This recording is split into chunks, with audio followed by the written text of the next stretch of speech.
Okay guys, I'm back. Tempted to make some jeans for you. You know, this stuff makes me happy. Sometimes you gotta do stuff that makes you happy, especially during these days. Coronavirus got you down, got you feeling like it's the apocalypse, end of the world. 3D is still here. You don't have to touch anyone. You don't have to sneeze. Be afraid to interact. Anyway, you got your 3D stuff here. I'm going to make some pants, so watch carefully as I show you that the back shape of the pants is very different from the front shape. The front is a little bit shorter. I get a little carried away, I know, with the whole front and back rise. You're going to see that in 1 second.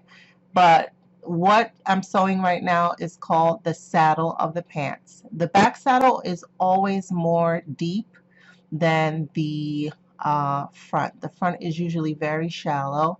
I call it a J hook in the back and a C hook in the front. You'll see how it turns into a little bit of a C in the front. It's a little bit more shallow in the front because there's less body in the front. So right now I'm making a tight fitted pant. I'm arranging it on my arrangement points.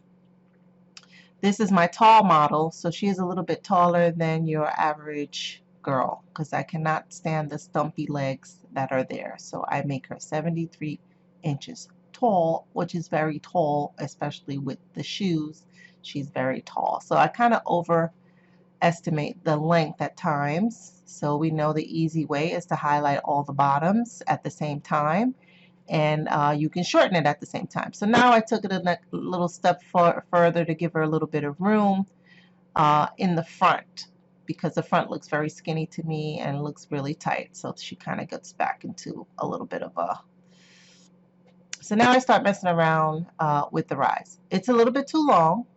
I don't like the way that shape looks in the front, so I'm going to raise it up so the hook can be a little bit further, closer to her crotch line where her crotch hits. And this is how I'm going to make a C shape in the front, because it's just too much of a hook that the front looks too straight, like she has no shape in the front. So if you make it a little less of a hook, it'll kind of maneuver in place. Hey, I'm putting on a waistband really quickly, center back waistband. And at this point I hadn't decided what I was going to do with these pants. This is the second time that I'm doing it, and I think this is the first pant that I kind of go crazy with, so hold on 1 second. Yeah guys, I digress. I made the pants over again, so I'm starting back at the waistband, and now you can see that it's very straight in the front. So this is my attempt to fix the straightness so that it can go a little further in her crotch. So you see how that kind of looks more like a C, and then it kind of scoots up to her inseam a little bit better. And so now we have decided that we're going to do some kind of a denim shape. So here is one technique when you want to make the front and two front panel pieces the same length. You can maneuver the shapes, but that takes way too long. So once I get a shape that I like, I delete one side of the pants, and then I just copy the other side so I can have a symmetrical pattern, and then I just resew it once I know everything's shaped and in place and that's the fit that I want. And then I just choose a piece that I like better, and then I make it symmetrical. So you can start out with symmetrical patterns, but sometimes I lose track of the shape that I want, and it ends up not being symmetrical in the end. Then I have to change it back to symmetrical. So that's just the way I flow. But you can make it symmetrical from the get-go. You shouldn't have a problem. So in other words, don't follow my tutorial. Don't do what I do. Do what I say. I'm sorry guys. I'm just trying not to make this a boring tutorial, because there's some boring tutorials out there. Need I say more? So I'm going to make a little jean. I'm adding a back yoke, and some pockets. And then I'm going to do some fancy stitching on the pockets really quick. So I am making the shape of the pocket that I want. And then I'm going to, if memory serves me right, I am going to, that's not it, offset as internal line, internal pattern line, and then I can sew it together. So cut my yoke. So now I've got a stretch jean with a back yoke, kind of like a fake out stretchy jean pant, legging, jegging, whatever you want to call it. So here's one technique where you can move the pattern pieces to the back, but as you can see, your stitches will be crisscrossed. So if you flip, right click on them and flip horizontally, it will flip the pattern piece to the right position, and then you can simulate. Okay guys, so I picked some denim, but then I realized it didn't bring in, I had to go into the fabric thing if I want to bring in the whole file, texture file, and everything. So not just the properties should change, but the whole texture. If that's what you want, you have to go into the fabric folder. Yes, nice zoom in, nice denim texture there. So now I'm going to do some stitching on these denim textures and get a little fancy. Trying to do that. I don't know. I feel like I've seen this jean pattern before. Like, I know I'm not creating this for the first time, but I cannot remember what brand this is. I don't know if it's Jordache or something like that. I don't remember. But for some reason, maybe Gloria Vanderbilt, did she do that little loop thing there? I don't remember. So it's a very old pattern. I know that much. So here I am coloring my thread. I'm making the thread thickness 80 because that's kind of how the denim jeans are a little bit thicker, like it's like an embroidery thread. So usually 80 looks better to me, and then it kind of picks up and starts to look like the thick denim thread. And then I'm going to color another set of stitches, but I'm going to make this a double needle stitch, and I'm going to use this on the pocket, and I'm going to use this on the side seams. Now you'll see that I have to redo the side seam, because if you add the stitching, as you can see, I'm going to zoom in a little bit. If you add the stitching to anything with a point, it will skip a stitch. So if you look closely, they're like, I'm trying to smooth it out as much as I can, because wherever there's a point, it doesn't stitch around the point. Unless you offset it, then it will stitch around the point. So I take some time to try to figure out how to get the loop over to the other pocket, but I couldn't figure it out, so I just deleted one pocket and then copied it and resewed it. That's a lazy way of doing it, but I did it the lazy way. I'm sorry. Try to make this video fast as I can for you guys. Okay, so now I'm going to do the side seam stitching. I'm going to do the yoke stitching, and for this I have to unlink it after I stitch the side. Reason being, for the center back stitch, it should only be on one side. So you have to unlink your patterns, and then you can do your stitch on one side. There is a way to relink your patterns, but you kind of don't want to once you're in the finishing stages of doing your stitching. That means you've got the shape right already and you don't have to go back. So let's make it look a little uniform. And then at the bottom, I'm going to make another stitch that's 3/4 of an inch for the hemline. And there we go. So we got a nice little jegging stretch denim. And I want to get rid of the double stitch. Like I said, wherever you have a point, it's going to do some funky stitching. So I have a cat that likes to make a lot of noise. Anyway, so I take out the points that are there. I take out the points, but then I realize that I've got more stitching now. So what I have to do is delete all of the stitching and all of the points at the side. I changed the points to curve points, as you can see, but I have to delete the whole thing and make it all one continuous line. and then re-stitch it on the side, and then it comes out perfectly fine. All right, so we'll see that when it starts to simulate. And yes, the stitches sometimes disappear depending on what view you're looking at in your 3D window. So now let's make a little top. Someone wanted me to show how to make a drape top. So this is my attempt at making a drape top from scratch without really with just having the shape in my mind. You know, I've done a few of them.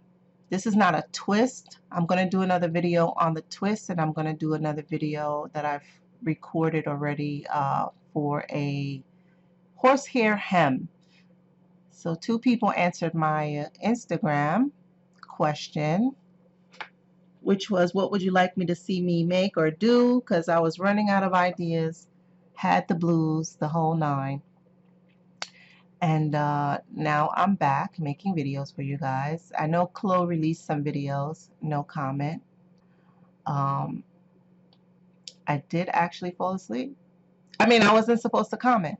Okay, so here I am. I'm going to just draft the back from the front. As you can see, the front top edge is where the cowl, it's like a point. So that's actually going to turn into a drape.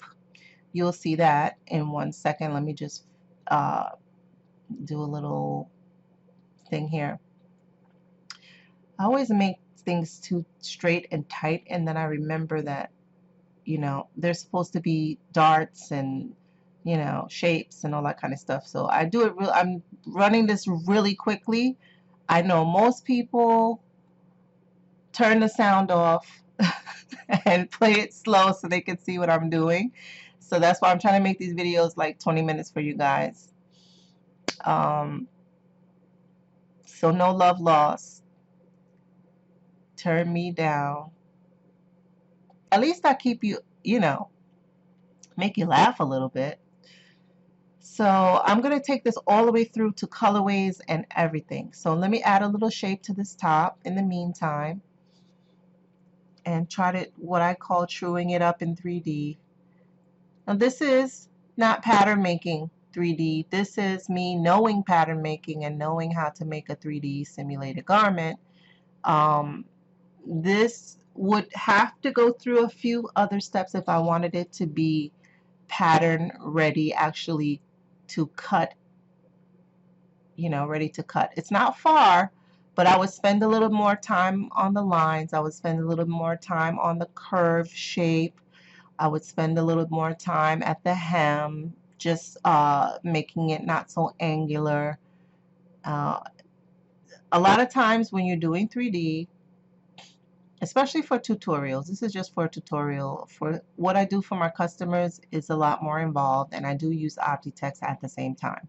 So I make sure everything is symmetrical and everything is walked. You know, now Chloe has walking your pattern, so that's also a good feature. But I'm not using it here. If you want me to use it, add a comment, and I'll show you how to walk your pattern and all the benefits of pattern making when you're walking your pattern. So here I am just making a little bit of adjustment. I noticed that my side seams are not the same length, so I try to get them to the same length.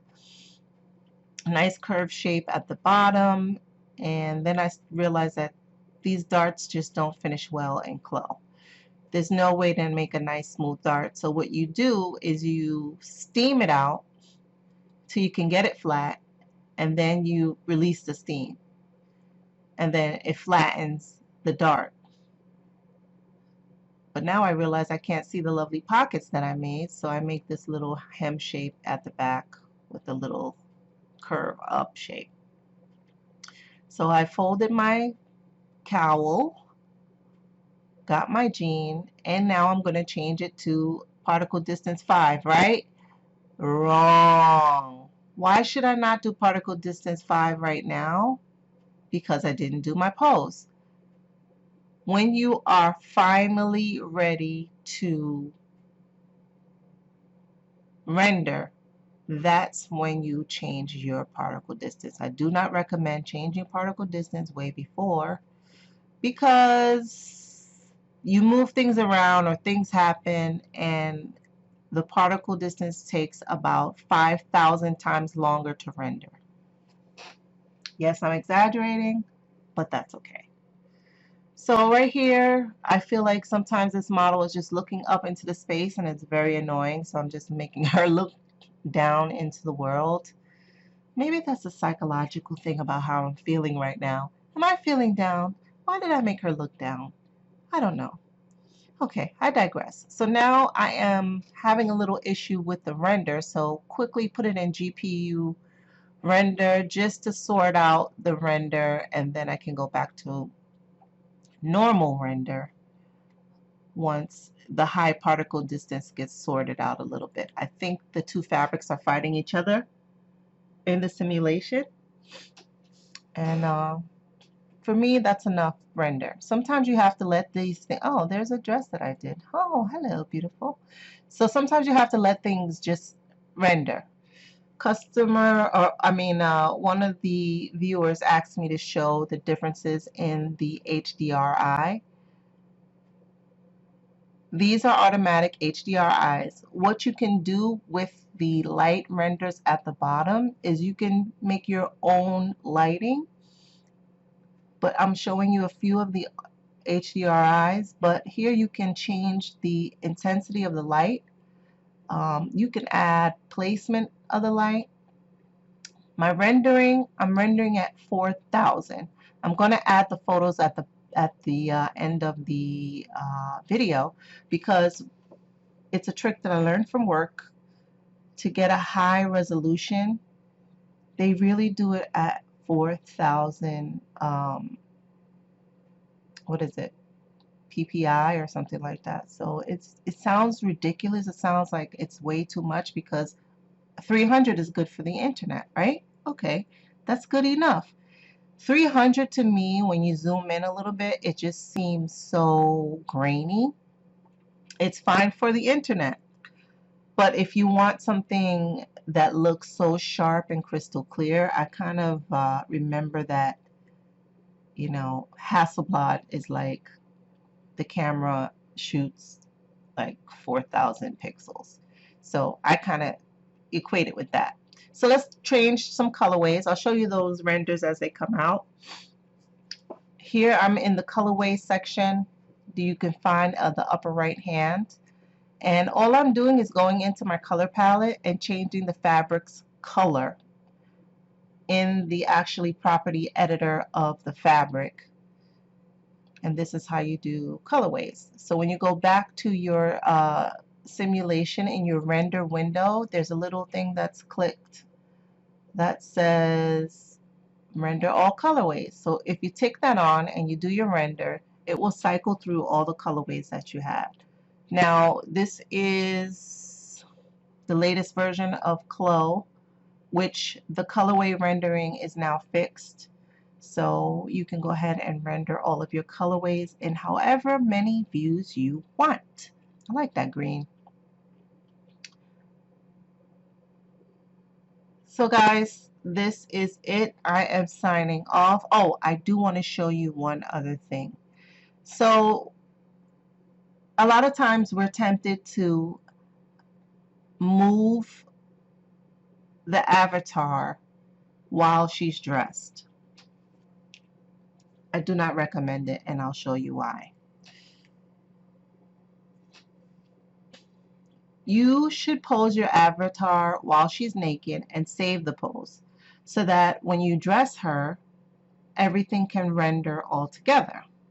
If you do it while she has all of her clothes on and you decide you want to move her bones, even if you have render on or off, you run the risk of her jumping out of the clothes. Now let's say, like I do, the particle distance is at 5. How freaking long is it going to take me to get this leg back into shape? So one of the things I do is I highlight the pieces and I turn those particular pieces back up to 20, so that I can kind of have more ease and flexibility to pull the garment to where I want it to be, you know, for her pose. So make sure you do your poses before you dress your avatar. And that's all I gotta say, guys. Take care. Leave me some comments. Oh my God. Subscribe. Hit the bell. You know the story. Bye.